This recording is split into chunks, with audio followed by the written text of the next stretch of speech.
بسم الله الرحمن الرحيم، والحمد لله رب العالمين، والصلاة والسلام على رسوله الأمين وعلى آله الطيبين الطاهرين وأصحابه الأكرمين. أما بعد، بيان صادر عن كتيبة الحسن والحسين وكتيبة المختار: واعتصموا بحبل الله جميعا ولا تفرقوا.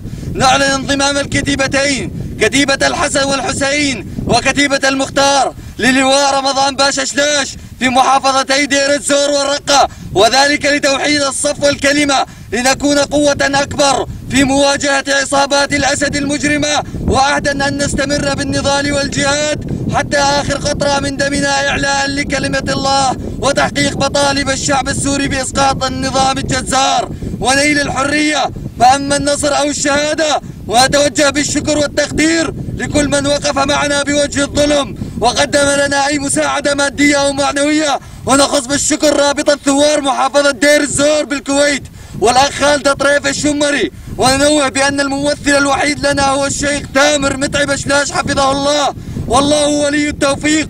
عاشت سوريا حرة أبية. تكبير! تكبير!